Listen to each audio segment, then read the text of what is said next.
வணக்கம் நண்பர்களே. உங்கள் தோட்டத்தில் உள்ள பூசணிக்காய் செடிகள் செப்டம்பர் மாதத்துடன் தங்கள் அறுவடையை முடித்துக் கொள்கின்றனவா? அக்டோபர் மற்றும் நவம்பர் மாத குளிரில் புதிய பூசணிக்காய்களை பறிக்க வேண்டும் என்ற ஆசை உங்களுக்கு இருக்கிறதா?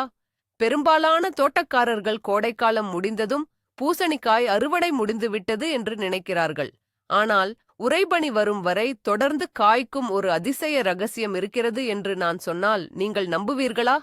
இன்று அந்த மாயாஜாலத்தை பற்றித்தான் நாம் பார்க்கப் போகிறோம். இது வெறும் ஒரு செடி அல்ல, இது உங்கள் அறுவடை காலத்தை நீட்டிக்கும் ஒரு புரட்சி. இந்த வீடியோவின் முடிவில் அந்த ரகத்தின் பெயர் உங்களுக்கு தெரியும். மேலும் அடுத்த ஆண்டு உங்கள் தோட்டத்தில் முடிவில்லாத அறுவடையை எப்படி பெறுவது என்பதையும் நீங்கள் கற்றுக்கொள்வீர்கள். உங்கள் தோட்டப் பயணத்தில் ஒரு புதிய அத்தியாயத்தை தொடங்கத் தயாராகுங்கள். நாம் அந்த அதிசய ரகத்தை பற்றி பேசுவதற்கு முன் பூசணிக்காய்களின் உலகத்தை பற்றி கொஞ்சம் தெரிந்து கொள்வோம். சுகினி என்று அழைக்கப்படும் இந்த மென்மையான காய்கறிகள் அவற்றின் விரைவான வளர்ச்சி மற்றும் அதிக மகசூலுக்காக பெயர் பெற்றவை. அவை கோடை காலத்தின் சின்னமாக இருக்கின்றன. ஆனால் இந்த விரைவான வளர்ச்சிக்கு ஒரு குறைபாடும் உண்டு. பெரும்பாலான பூசணிக்காய் ரகங்கள் குறுகிய பகல் பொழுது மற்றும் குறைவான வெப்பநிலைக்கு மிகவும் உணர்திறன் கொண்டவை. நாட்கள் குறையத் தொடங்கும்போது மற்றும் இரவுகள் குளிராக மாறும்போது செடிகளின் ஆற்றல் குறைகிறது, பூக்கள் உதிர்ந்துவிடும் மற்றும் காய்களின் உற்பத்தி வெகுவாக குறைகிறது. இது ஒரு இயற்கையான செயல்முறை. ஆனால் பல ஆண்டுகளாக விவசாய விஞ்ஞானிகளும் தோட்ட ஆர்வலர்களும் இந்த வரம்பை மீற முயற்சி செய்து வருகின்றனர். அவர்கள் குளிரை தாங்கக்கூடிய, குறைவான வெளிச்சத்திலும் தொடர்ந்து காய்க்கக்கூடிய ரகங்களை உருவாக்க பல சோதனைகளை செய்துள்ளனர். இந்த கடின உழைப்பின் விளைவாகவே இன்று நாம் விவாதிக்கப் போகும் பனிப்பொழிவு ராணி போன்ற சிறப்பு ரகங்கள் உருவாகியுள்ளன. இது இயற்கையின் விதிகளுக்கு ஒரு சிறிய சவால் விடுவது போன்றது. சரி, இனி காத்திருக்க வேண்டாம். அந்த அதிசய ரகத்தின் பெயரை நான் உங்களுக்கு அறிமுகப்படுத்துகிறேன். அதன் பெயர் பனிப்பொழிவு ராணி. இந்த பெயரே அதன் குணாதிசயத்தை சொல்லிவிடுகிறதல்லவா? இது பனிப்பொழிவு தொடங்கும் வரை காய்க்கும் ஒரு ராணி. இந்த ரகம் தற்செயலாக உருவானதல்ல. பல ஆண்டுகள் குளிர் பிரதேசங்களில் உள்ள விவசாய பல்கலைக்கழக விஞ்ஞானிகளின் அயராத உழைப்பால் உருவாக்கப்பட்டது. அவர்களின் நோக்கம் ஒன்றே ஒன்றுதான்: குறுகிய கோடைக்காலம் உள்ள பகுதிகளில் வாழும் மக்களுக்கு நீண்ட காலத்திற்கு புதிய காய்கறிகளை வழங்குவது.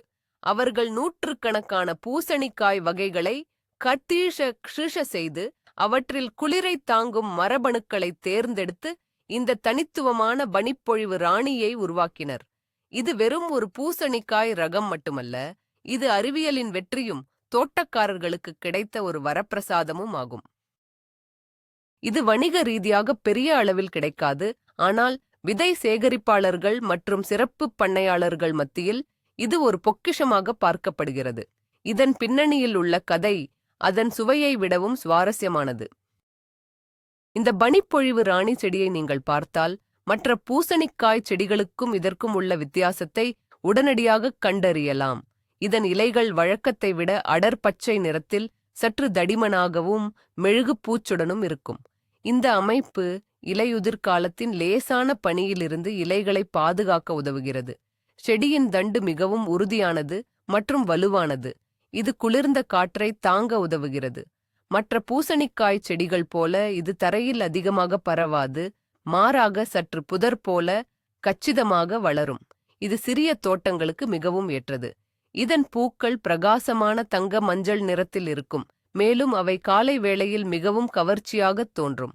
இலையுதிர் காலத்தின் மந்தமான நாட்களில் கூட இந்த பூக்கள் உங்கள் தோட்டத்திற்கு ஒரு அழகை கொடுக்கும். செடியின் ஒட்டுமொத்த தோற்றமே அதன் வலிமையையும் குளிரை எதிர்க்கும் திறனையும் பறைசாற்றும் வகையில் இருக்கும். இது ஒரு சாதாரண காய்கறி செடி போல் அல்லாமல் ஒரு அலங்காரச் செடி போலவும் காட்சியளிக்கும். இப்போது அதன் பழத்தை பற்றி பேசுவோம். பனிப்பொழிவு ராணியின் காய்கள் பார்ப்பதற்கு மிகவும் அழகாக இருக்கும். அவை அடர் பச்சை நிறத்தில், கிட்டத்தட்ட மரகத பச்சை போல இருக்கும். அதன் மீது வெள்ளி நிறத்தில் மெல்லிய கோடுகள் அல்லது புள்ளிகள் காணப்படும். காயின் வடிவம் நேராகவும் சீராகவும் இருக்கும். சராசரியாக 15 முதல் 20 சென்டிமீட்டர் நீளம் வரை வளரும். இதன் தோல் மிகவும் மென்மையாகவும் பளபளப்பாகவும் இருக்கும். நீங்கள் அதை உங்கள் விரல்களால் தொடும்போது அதன் மென்மையை உணர முடியும். முதிர்ச்சியடைந்த பிறகும் கூட அதன் தோல் கடினமாக மாறுவதில்லை. எனவே சமைக்கும்போது தோலை உரிக்க வேண்டிய அவசியமில்லை. காயின் அடிப்பகுதி சற்று உருண்டையாகவும் தண்டுப்பகுதி மெல்லியதாகவும் இருக்கும். ஒரு செடியில் ஒரே நேரத்தில் பல காய்கள் காய்ப்பதைக் காண்பது கண்கொள்ளாக் காட்சியாகும். இலையுதிர் காலத்தின் பின்னணியில் இந்த அடர்பச்சை காய்கள் ஒரு ஓவியம் போல தோன்றும். அதன் அழகு உங்கள் தோட்டத்திற்கு ஒரு தனித்துவமான ஈர்ப்பை கொடுக்கும். ஒரு காய்கறியின் அழகை விட அதன் சுவைதான் மிக முக்கியம், இல்லையா? அந்த விஷயத்தில் பனிப்பொழிவு ராணி உங்களை ஏமாற்றவே செய்யாது. இதன் சுவை மிகவும் தனித்துவமானது. பெரும்பாலான கோடைகால பூசணிக்காய்களைப் போல இது அதிக நீர்ச்சத்துடன் இருக்காது. இதன் சதைப்பகுதி மிகவும் உறுதியாகவும் லேசான இனிப்புச் சுவையுடனும் இருக்கும். அதில் ஒரு நுட்பமான நட்ஸ் போன்ற சுவையையும் நீங்கள் உணர முடியும். இது இலையுதிர்கால சமையலுக்கு மிகவும் பொருத்தமானது. நீங்கள் அதை சமைக்கும்போது அது மற்ற பூசணிக்காய்களைப் போல எளிதில் குழைந்து போகாது. அதன் வடிவத்தை தக்க வைத்துக் கொள்ளும். இதன் அமைப்பு அதை வறுப்பதற்கும் கிரில் செய்வதற்கும் சூப்களில் சேர்ப்பதற்கும் மிகச் சிறந்ததாக ஆக்குகிறது. அதன் தோல் மென்மையாக இருப்பதால் சமைத்த பிறகும் அதை மெல்லுவது எளிது. மேலும் குளிர்ந்த காலநிலையில் வளரும் காய்கறிகளில் இயற்கையாகவே சர்க்கரையின் அளவு சற்று அதிகமாக இருக்கும்.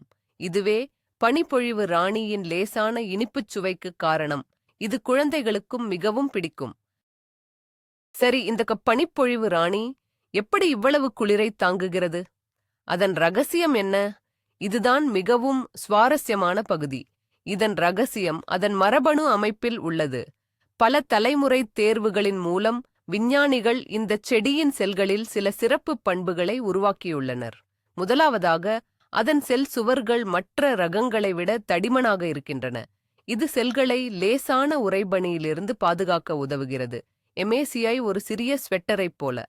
இரண்டாவதாக, இந்த செடியின் செல்களில் இயற்கையாகவே சர்க்கரை மற்றும் சில வகை புரதங்களின் செறிவு அதிகமாக உள்ளது.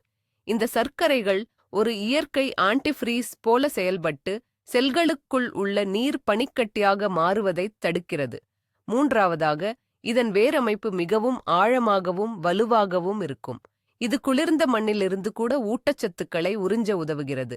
மேலும் இதன் இலைகளில் உள்ள பச்சையம் குறைவான சூரிய ஒளியிலும் திறமையாக ஒளிச்சேர்க்கை செய்யும்படி அமைந்துள்ளது. இந்த அனைத்து காரணிகளும் ஒன்று சேர்ந்துதான் பனிப்பொழிவு ராணியை இலையுதிர் காலத்தின் கதாநாயகியாக மாற்றுகின்றன. இந்த அற்புதமான ரகத்திலிருந்து அதிகபட்ச அறுவடையைப் பெற அதை சரியான நேரத்தில் நடவு செய்வது மிகவும் முக்கியம். நீங்கள் வழக்கமாக உங்கள் கோடைகால பூசணிக்காய்களை நடும் நேரத்தில் இதை நடக்கூடாது. இலையுதிர்கால அறுவடைக்கு நீங்கள் இதை சற்று தாமதமாக நட வேண்டும். உங்கள் பகுதியில் முதல் உறைபனி எப்போது வரும் என்பதைப் பொறுத்து அதிலிருந்து சுமார் 70 முதல் 80 நாட்களுக்கு முன்பு இதை நடவு செய்வது சிறந்தது. உதாரணமாக, உங்கள் பகுதியில் நவம்பர் மாத இறுதியில் உறைபனி தொடங்கும் என்றால் நீங்கள் ஆகஸ்ட் மாதத்தின் நடுப்பகுதியில் அல்லது இறுதியில் விதைகளை நடலாம். இது செடி வளர்ந்து கோடைக்காலத்தின் கடைசி வெப்பத்தை பயன்படுத்திக் கொள்ளவும் இலையுதிர் காலத்தின் தொடக்கத்தில் காய்க்கத் தொடங்கவும் சரியான நேரத்தை கொடுக்கும்.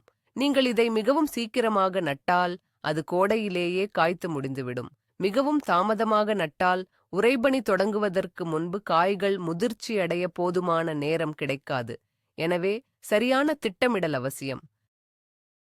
பனிப்பொழிவு ராணிக்கு சரியான வீட்டை அமைப்பது, அதாவது மண்ணை தயார் செய்வது, அதன் நீண்ட ஆயுளுக்கு மிகவும் முக்கியம். இந்த ரகம் சற்றே காரத்தன்மை கொண்ட, அதாவது 6.5 முதல் 7.5 வரை pH அளவுள்ள மண்ணை விரும்புகிறது. உங்கள் மண்ணின் pH அளவை சோதித்துப் பார்ப்பது நல்லது. மண் நல்ல வடிகால் வசதியுடன் இருக்க வேண்டும். பூசணிக்காய் செடிகளின் வேர்கள் தண்ணீரில் தேங்கி நிற்பதை விரும்புவதில்லை. குறிப்பாக குளிர்ந்த காலங்களில் இது வேர் அழுகல் நோயை ஏற்படுத்தும். நடவு செய்வதற்கு முன் மண்ணை நன்கு உழுது அதில் நிறைய மக்கிய தொழு உரம் அல்லது மண்புழு உரத்தைச் சேர்க்கவும். இது மண்ணை வளப்படுத்துவதோடு மட்டுமல்லாமல் அதன் அமைப்பை மேம்படுத்தி நீரை தக்க வைக்கவும் வடிகட்டவும் உதவும். ஒரு கைப்பிடி எலும்புத்தூள் மற்றும் வேப்பம் புண்ணாக்கு சேர்ப்பது செடிக்குத் தேவையான கால்சியம் மற்றும் பாஸ்பரஸை கொடுக்கும். மேலும் மண்ணில் உள்ள தீங்கு விளைவிக்கும் பூச்சிகளைத் தடுக்கும். நன்கு தயாரிக்கப்பட்ட மண் செடிக்கு ஒரு வலுவான அடித்தளத்தை அமைத்துக் கொடுக்கும். தண்ணீர் ஊற்றுவது ஒரு கலை, குறிப்பாக இலையுதிர்காலத் தோட்டத்தில். பனிப்பொழிவு ராணிக்கு சீரான ஈரப்பதம் தேவை. ஆனால் அதிகப்படியான நீர் தீங்கு விளைவிக்கும். கோடை மாதங்களில் நீங்கள் அடிக்கடி தண்ணீர் ஊற்ற வேண்டியிருக்கும். ஆனால் இலையுதிர்காலம் நெருங்கும்போது பகல் நேர வெப்பநிலை குறையும் மற்றும் காற்றில் ஈரப்பதம் அதிகரிக்கும். இந்த நேரத்தில் நீங்கள் தண்ணீர் ஊற்றும் அளவை குறைக்க வேண்டும். ஒவ்வொரு முறை தண்ணீர் ஊற்றுவதற்கு முன்பும் மண்ணின் மேல் 2 அங்குல ஆழத்திற்கு காய்ந்து விட்டதா என்று உங்கள் விரலால் சரிபார்க்கவும். காய்ந்திருந்தால் மட்டும் தண்ணீர் ஊற்றவும். எப்போதும் செடியின் வேர் பகுதியில் நேரடியாக தண்ணீர் ஊற்றுங்கள். இலைகளில் தண்ணீர் படுவதை தவிர்க்கவும். இது பூஞ்சை நோய்கள், குறிப்பாக சாம்பல் நோய் வராமல் தடுக்க உதவும். காலை வேளையில் தண்ணீர் ஊற்றுவது சிறந்தது. இது இலைகளில் தற்செயலாகப்பட்ட தண்ணீர் சூரிய ஒளி வருவதற்குள் காய்ந்துவிட உதவும். சரியான நீர்ப்பாசனம் செடியை ஆரோக்கியமாக வைத்திருக்க மிக அவசியம். சூரிய ஒளி என்பது தாவரங்களின் உயிர்நாடி. பனிப்பொழிவு ராணிக்கும் சூரிய ஒளி தேவை. ஆனால் கோடைகால காய்கறிகளைப் போல இதற்கு நாள் முழுவதும் சுட்டெரிக்கும் வெயில் தேவையில்லை.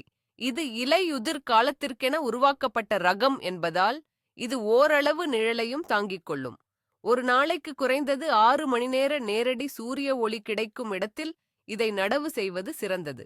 இலையுதிர் காலத்தில் சூரியனின் கோணம் குறைவாக இருக்கும் மற்றும் நாட்கள் குறுகியதாக இருக்கும் என்பதை நினைவில் கொள்ளுங்கள். எனவே உங்கள் தோட்டத்தில் அதிக நேரம் சூரிய ஒளி கிடைக்கும் இடத்தை தேர்ந்தெடுக்கவும். உங்கள் தோட்டத்தில் பெரிய மரங்கள் இருந்தால் அவற்றின் நிழல் செடிகளின் மீது விழாதபடி பார்த்துக் கொள்ளுங்கள். போதுமான சூரிய ஒளி செடி வலிமையாக வளரவும் பூக்கள் காய்களாக மாறவும் காய்கள் நல்ல சுவையுடன் இருக்கவும் உதவுகிறது. சூரிய ஒளி குறைவாக இருந்தால் செடியின் வளர்ச்சி குன்றி மகசூல் குறைவாக இருக்கும். எனவே இடத்தை தேர்ந்தெடுப்பதில் கவனம் தேவை. நீண்ட காலத்திற்கு அறுவடை செய்ய செடிக்கு தொடர்ந்து ஊட்டச்சத்துக்களை வழங்க வேண்டும். பனிப்பொழிவு ராணிக்கு உரமிடும் கௌஷல் சற்று வித்தியாசமானது. நடவு செய்யும் போது நீங்கள் மண்ணில் சேர்த்த உரம் ஆரம்ப வளர்ச்சிக்கு போதுமானது. செடி பூக்கத் தொடங்கும் போது நீங்கள் முதல் முறையாக உரமிட வேண்டும். இந்த நேரத்தில் பாஸ்பரஸ் மற்றும் பொட்டாசியம் அதிகமாகவும் நைட்ரஜன் குறைவாகவும் உள்ள உரத்தை பயன்படுத்துவது நல்லது. நைட்ரஜன் அதிகமாக இருந்தால் செடி இலைகளை அதிகமாக வளர்க்கும், ஆனால் காய்களின் உற்பத்தி குறையும். பொட்டாசியம் காய்களின் வளர்ச்சிக்கும் செடியின் நோய் எதிர்ப்பு சக்திக்கும் மிகவும் முக்கியம். நீங்கள் திரவ கடல்பாசி உரம் அல்லது மீன் அமிலம் போன்ற இயற்கை உரங்களை பயன்படுத்தலாம். ஒவ்வொரு 3 வாரங்களுக்கு ஒரு முறை உரமிடுவது போதுமானது. இலையுதிர்காலம் நெருங்கும்போது உரமிடும் அளவை குறைத்துக் கொள்ளுங்கள். அதிகப்படியான உரம் குளிர்ந்த காலநிலையில் செடிக்கு பாதிப்பை ஏற்படுத்தும். சமச்சீரான ஊர மேலாண்மை உங்கள் அறுவடையை இரட்டிப்பாக்கும். இலையுதிர் காலத்தின் ஈரப்பதமான மற்றும் குளிர்ச்சியான காலநிலை சில பூச்சிகள் மற்றும் நோய்களுக்கு சாதகமாக இருக்கும். அவற்றில் முக்கியமானது சாம்பல் நோய், பவுடரி மில்டியூ. இந்த வெள்ளை நிறப்பொடி போன்ற பூஞ்சை இலைகளின் மீது படிந்து ஒளிச்சேர்க்கையை தடுத்து செடியை பலவீனப்படுத்தும். ஆனால் ஒரு நல்ல செய்தி என்னவென்றால் பனிப்பொழிவு ராணி இந்த நோய்க்கு எதிராக ஓரளவு எதிர்ப்புத் திறன் கொண்டது. அதன் தடிமனான மெழுகுப்பூச்சு கொண்ட இலைகள் பூஞ்சை எளிதில் பரவுவதை தடுக்கின்றன. இருப்பினும் தடுப்பு நடவடிக்கைகள் எடுப்பது எப்போதும் நல்லது. செடிகளுக்கு இடையில் போதுமான காற்றோட்டம் இருக்குமாறு பார்த்துக் கொள்ளுங்கள். இலைகளில் தண்ணீர் படுவதை தவிர்க்கவும். நோயின் ஆரம்ப அறிகுறிகள் தெரிந்தால் வேப்ப எண்ணெய் மற்றும் சோப்பு கரைசலை தெளிப்பது நல்ல பலனை தரும். மேலும் இந்த ரகம் அசுவினி போன்ற சில பூச்சிகளையும் எதிர்க்கும் திறன் கொண்டது. இது இரசாயன பூச்சிக்கொல்லிகளின் தேவையை குறைத்து இயற்கை தோட்டக்கலைக்கு மிகவும் உகந்ததாக அமைகிறது. சாம்பல் நோயைத் தவிர பூசணிக்காய் செடிகளை தாக்கும் வேறு சில நோய்களும் உள்ளன. உதாரணமாக அடிச்சாம்பல் நோய், டவுனி மில்டியூ மற்றும் வேர் அழுகல் நோய். பனிப்பொழிவு ராணியின் சிறப்பு என்னவென்றால் அதன் வலுவான மரபணு அமைப்பு காரணமாக இந்த நோய்களுக்கு எதிராகவும் அது நல்ல எதிர்ப்பு சக்தியை கொண்டுள்ளது. குறிப்பாக வேர் அழுகல் நோய் அதிகப்படியான நீரால் ஏற்படுகிறது. ஆனால் இந்த ரகத்தின் வலுவான வேர் அமைப்பு மற்றும் சரியான வடிகால் வசதி கொண்ட மண்ணில் நடும்போது இந்த நோயின் தாக்கம் குறைவாகவே இருக்கும். மேலும் செடியின் ஒட்டுமொத்த ஆரோக்கியம் மற்றும் வீரியம் அது நோய்களை தானே எதிர்த்து போராட உதவுகிறது. நீங்கள் ஆரோக்கியமான விதைகளை தேர்ந்தெடுத்து சரியான முறையில் செடியை பராமரித்தால் நோய்கள் உங்கள் பனிப்பொழிவு ராணியை நெருங்குவது கடினம். இது பராமரிப்பை எளிதாக்குகிறது மற்றும் தோட்டக்காரர்களுக்கு மன அமைதியை தருகிறது. தோட்டக்கலையில் துணை நடவு என்பது ஒரு சிறந்த உத்தி. சில செடிகளை ஒன்றாக நடும்போது அவை ஒன்றுக்கொன்று உதவி செய்து பூச்சிகளை விரட்டி மகசூலை அதிகரிக்கும். பனிப்பொழிவு ராணிக்கும் சில நல்ல நண்பர்கள் உண்டு. உதாரணமாக, அதனருகே சாமந்திப்பூ செடிகளை நட்டால் அவை நூற்புழுக்களை விரட்டி மண்ணின் ஆரோக்கியத்தை பாதுகாக்கும். நஸ்டுட்டியம் செடிகள் அசுவினி பூச்சிகளை ஈர்த்து பூசணிக்காய் செடியை பாதுகாக்கும். அவரை மற்றும் பட்டாணி போன்ற பயறு வகை செடிகள் காற்றில் உள்ள நைட்ரஜனை மண்ணில் நிலைநிறுத்தி பூசணிக்காய் செடிக்கு இயற்கையான உரத்தை வழங்கும். மேலும் துளசி மற்றும் புதினா போன்ற மூலிகைச் செடிகளின் வாசனை பல தீங்கு விளைவிக்கும் பூச்சிகளை விரட்டும். ஆனால் உருளைக்கிழங்கு போன்ற சில செடிகளை பூசணிக்காய் அருகே நடக்கூடாது, ஏனெனில் அவை ஒரே மாதிரியான நோய்களால் பாதிக்கப்படலாம். சரியான துணைச் செடிகளைத் தேர்ந்தெடுப்பது உங்கள் தோட்டத்தை ஒரு சிறிய சுற்றுச்சூழல் அமைப்பாக மாற்றும். தொடர்ந்து அறுவடை செய்ய காய்களை சரியான நேரத்தில் சரியான முறையில் பறிப்பது மிக முக்கியம். பனிப்பொழிவு ராணியின் காய்கள் 15 முதல் 20 சென்டிமீட்டர் நீளம் வளர்ந்தவுடன் பறித்துவிட வேண்டும். நீங்கள் காய்களை செடியிலேயே விட்டுவிட்டால் அவை பெரிதாகி விதைகள் முற்றி செடி தனது ஆற்றலை புதிய காய்களை உருவாக்குவதற்கு பதிலாக அந்த விதைகளை பராமரிக்கச் செலவிடும். இதனால் காய்களின் உற்பத்தி நின்றுவிடும். காய்களை பறிக்கும்போது கத்தியோ அல்லது கத்தரிக்கோலையோ பயன்படுத்தி காயுடன் சுமார் 1 அல்லது 2 அங்குல தண்டு இருக்குமாறு வெட்டி எடுக்கவும். கையால் திருகி எடுக்க முயற்சிக்காதீர்கள், இது செடியின் கொடியை சேதப்படுத்தும். ஒவ்வொரு 2 நாட்களுக்கு ஒரு முறை செடியைச் சரிபார்த்து பறிக்கத் தயாராக உள்ள காய்களை அறுவடை செய்யுங்கள். இப்படி தொடர்ந்து செய்வதன் மூலம் நீங்கள் செடியை மேலும் மேலும் காய்களை உற்பத்தி செய்ய தூண்டுகிறீர்கள். இதுதான் உறைபனி வரை அறுவடை செய்வதன் ரகசியம். இலையுதிர் காலத்தில் பூசணிக்காய் வளர்க்க முயற்சிக்கும்போது தோட்டக்காரர்கள் சில பொதுவான தவறுகளை செய்கிறார்கள். முதலாவது, தவறான ரகத்தை தேர்ந்தெடுப்பது. சாதாரண கோடைகால ரகங்கள் குளிரை தாங்காது. இரண்டாவது, அதிகப்படியான நீர் ஊற்றுவது. குளிர்ந்த காலநிலையில் மண்ணின் ஈரம் மெதுவாகவே ஆவியாகவும், எனவே நீரின் தேவையை குறைத்துக் கொள்ள வேண்டும். மூன்றாவது, ஊர மேலாண்மையில் தவறு செய்வது. இலையுதிர் காலத்தில் அதிக நைட்ரஜன் உரம் கொடுப்பது செடியை மென்மையாக்கி குளிருக்கு எளிதில் பாதிக்கப்பட வைக்கும். நான்காவது, அறுவடை செய்வதில் தாமதம். காய்களை செடியிலேயே விட்டு விடுவது புதிய காய்களின் உற்பத்தியை நிறுத்திவிடும். ஐந்தாவது, காற்றோட்டத்திற்கு இடமளிக்காமல் செடிகளை மிகவும் நெருக்கமாக நடுவது. இது பூஞ்சை நோய்களுக்கு வழிவகுக்கும். இந்த தவறுகளை தவிர்ப்பதன் மூலம் உங்கள் பனிப்பொழிவு ராணி செடிகள் ஆரோக்கியமாக வளர்ந்து உங்களுக்கு நிறைவான அறுவடையை தரும். இலையுதிர் காலத்தில் உங்களுக்கு கிடைக்கும் இந்த அபரிமிதமான அறுவடையை குளிர்காலத்திலும் அனுபவிக்க வேண்டுமானால் அதை சரியாக சேமிப்பது எப்படி என்று தெரிந்து கொள்ள வேண்டும். பனிப்பொழிவு ராணியின் உறுதியான சதைப்பகுதி அதை சேமிப்பதற்கு மிகவும் ஏற்றதாக ஆக்குகிறது. புதிய காய்களை குளிர்சாதனப் பெட்டியின் காய்கறி அறையில் சுமார் 1 முதல் 2 வாரங்கள் வரை வைத்திருக்கலாம். நீண்ட கால சேமிப்புக்கு நீங்கள் அவற்றை உறைய வைக்கலாம். காய்களை சிறு துண்டுகளாக வெட்டி சில நிமிடங்கள் கொதிக்கும் நீரில் போட்டு பிளான்ச்சிங், பின்னர் உடனடியாக குளிர்ந்த நீரில் மூழ்கடித்து நீரை வடிகட்டி உறைய வைக்கும் பைகளில் போட்டு ஃப்ரீசரில் சேமிக்கலாம். இது அவற்றின் நிறம், சுவை மற்றும் ஊட்டச்சத்துக்களை பாதுகாக்கும்.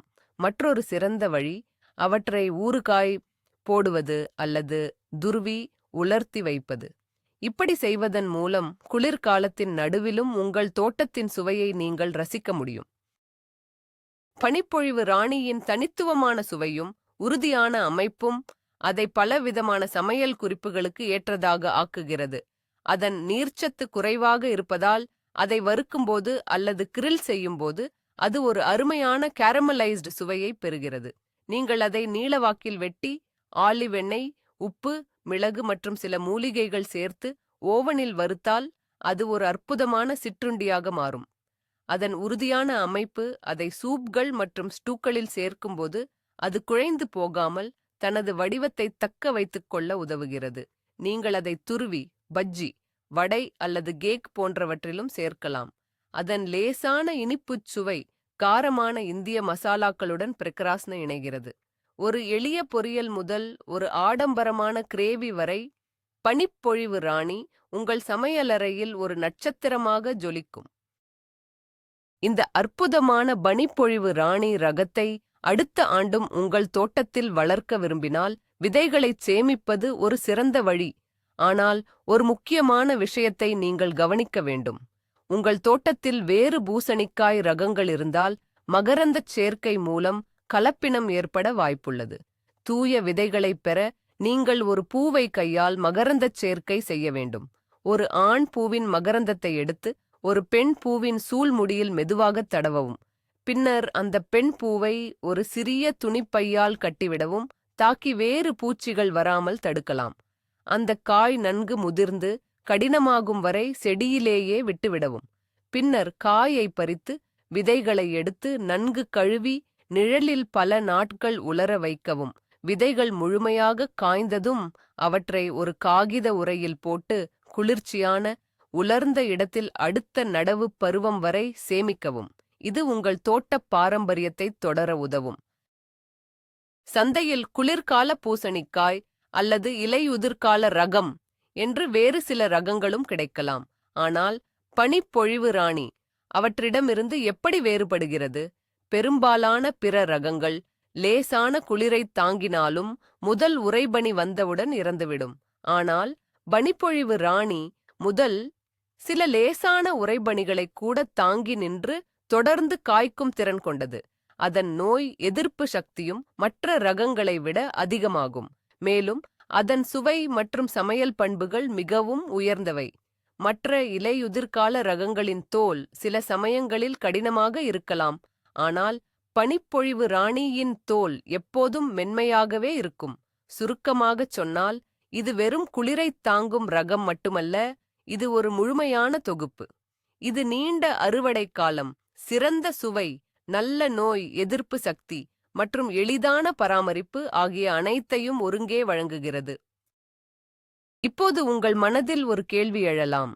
இந்த அதிசய பனிப்பொழிவு ராணியின் விதைகளை நான் எங்கே பெறுவது? நான் முன்பே சொன்னது போல், இது பெரிய வணிக நிறுவனங்களால் விற்கப்படும் ஒரு பொதுவான ரகம் அல்ல. ஆனால் நீங்கள் முயற்சி செய்தால் நிச்சயம் கீயனென்டெட்லாம். ஆன்லைனில் பல பாரம்பரிய விதை வங்கிகள் மற்றும் விதை பரிமாற்றக் குழுக்கள் உள்ளன. அங்கே தேடி பார்க்கலாம். பேஸ்புக் மற்றும் பிற சமூக ஊடகங்களில் உள்ள தோட்டக்கலை குழுக்களில் கேட்டுப் பார்க்கலாம். சில நேரங்களில் உள்ளூர் விவசாயிகள் அல்லது தோட்ட ஆர்வலர்களிடம் இந்த வகை விதைகள் இருக்கலாம். இது ஒரு புதையல் வேட்டை போன்றது, ஆனால் நீங்கள் அதை கண்டுபிடிக்கும்போது கிடைக்கும் மகிழ்ச்சிக்கு அளவே இல்லை. இந்த விதைகளைத் தேடும் பயணம் உங்களை மற்ற தோட்டக்கலை ஆர்வலர்களுடன் இணைக்கும் ஒரு சிறந்த வாய்ப்பாகவும் அமையும். விடாமுயற்சியுடன் தேடுங்கள். உங்கள் அடுத்த தோட்டப்பருவத்தின் நட்சத்திரம் உங்களுக்கு காத்திருக்கிறது. எனவே நண்பர்களே, இன்று நாம் பனிப்பொழிவு ராணி என்ற ஒரு அற்புதமான பூசணிக்காய் ரகத்தை பற்றி விரிவாகப் பார்த்தோம். இது வெறும் ஒரு காய்கறிச் செடி அல்ல, இது உங்கள் தோட்டக்கலை அனுபவத்தையே மாற்றக்கூடிய ஒரு கருவி. சரியான நேரத்தில் நடவு செய்து, மண்ணை நன்கு தயார் செய்து, நீர் மற்றும் உரத்தை சரியாக நிர்வகித்து, காய்களைத் தொடர்ந்து அறுவடை செய்வதன் மூலம் நீங்கள் இலையுதிர் காலத்தின் கடைசி வரை, ஏன் முதல் பனிப்பொழிவு வரும் வரை கூட புதிய சுவையான பூசணிக்காய்களை அனுபவிக்க முடியும் என்பதை நீங்கள் இப்போது அறிந்திருக்கிறீர்கள். இனி உங்கள் பூசணிக்காய் பருவம் செப்டம்பரில் முடிவடையாது. இந்த வீடியோவில் உள்ள தகவல்கள் உங்கள் தோட்டத்திற்கு ஒரு புதிய பரிமாணத்தை கொடுக்கும் என்று நான் நம்புகிறேன். இந்த வீடியோவை முழுமையாக பார்த்ததற்கு மிக்க நன்றி. இந்த தகவல் உங்களுக்கு பயனுள்ளதாக இருந்திருந்தால் தயவு செய்து இந்த வீடியோவிற்கு ஒரு லைக் கொடுங்கள். எங்கள் சேனலுக்கு சப்ஸ்கிரைப் செய்யுங்கள். மேலும் புதிய வீடியோக்கள் பற்றிய அறிவிப்புகளைப் பெற அந்த பெல் ஐகானை அழுத்தவும். இப்போது உங்களுக்கான கேள்வி: நீங்கள் உங்கள் தோட்டத்தில் என்ன வகையான பூசணிக்காய்களை வளர்க்கிறீர்கள்? பனிப்பொழிவு வரை காய்க்கும் வேறு ஏதேனும் ரகங்கள் உங்களுக்குத் தெரியுமா? உங்கள் அனுபவங்களையும் ரகசியங்களையும் கீழே உள்ள கமெண்ட்டுகளில் எங்களுடன் பகிர்ந்து கொள்ளுங்கள். அடுத்த வீடியோவில் சந்திப்போம்.